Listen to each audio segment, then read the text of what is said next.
சாய்ராம். அனைவருக்கும் இனிய மாலை வணக்கம். இன்னைக்கு பாபா என் வாழ்க்கையில நடத்திய ஒரு அற்புதத்தை உங்ககிட்ட பகிர்ந்ததுக்காக நான் வந்திருக்கேன். என் பையனுக்கு ஒரு 7 வயசு இருக்கும்போது காந்தி நகர்ல பாபா கோயில் கட்டியிருந்தாங்க. அந்த கோயிலோட யாகத்தை பார்க்கணும் எனக்கு ரொம்ப ஆசை. சிவன் கோவில் எல்லா கோவிலும் யாகம் பார்த்துருக்கேன். பாபா கோயில்ல யாகம் பார்த்ததில்லை. போகணுன்னு ரொம்ப ஆசைப்பட்டேன். என் பையன் ஸ்கூல் போயிட்டு வந்தது ஈவினிங் கிளம்பி போனோம். அங்கே எல்லா பூஜைகளும் முடிஞ்சிருச்சு. அப்புறம் பாபாவுக்கு இந்த கலசம் ஏற்றுவாங்க இல்லையா கோபுரத்துல, அதுக்காக எல்லா ஏற்பாடும் நடந்துட்டு இருந்தது. ஐயர் சென்னையில இருந்து அங்க அந்த பூஜை பண்ணிட்டு இருந்தாங்க.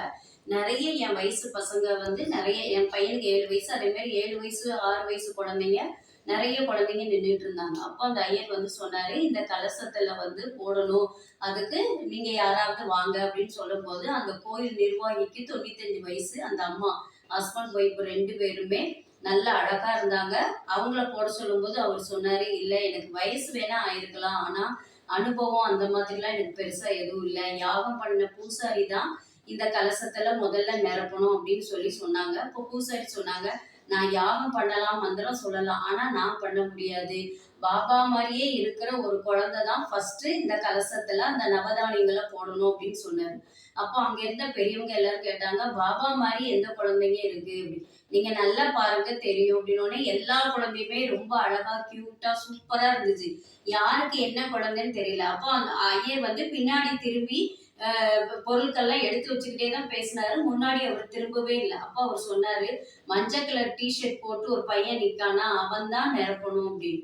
ஆனா நிறைய குழந்தைங்க மஞ்சள் பொம்பளை பிள்ளைங்க பட்டுப்பாடை ஊட்டியிருந்தாங்க, பசங்க மஞ்சள் கலர் சட்டைலாம் போட்டு நின்னாங்க.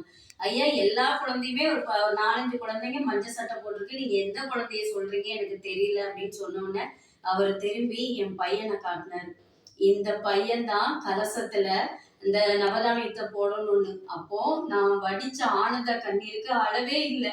ரொம்ப சாதாரண குடும்பத்துல உள்ளவனா எனக்கு ரொம்ப ஷாக்கா இருந்தது. ஐயா, நீங்க என்ன சொல்றீங்க அப்படின்னு கேட்கும்போது, இல்ல இவன் தான் முதல்ல இந்த கலசத்துல இந்த நவதானியத்தை போடணும், இது பாபாவுடைய உத்தரவு, நான் சொல்லலம்மா, பாபா சொன்னாங்க அப்படின்னு சொன்னாங்க.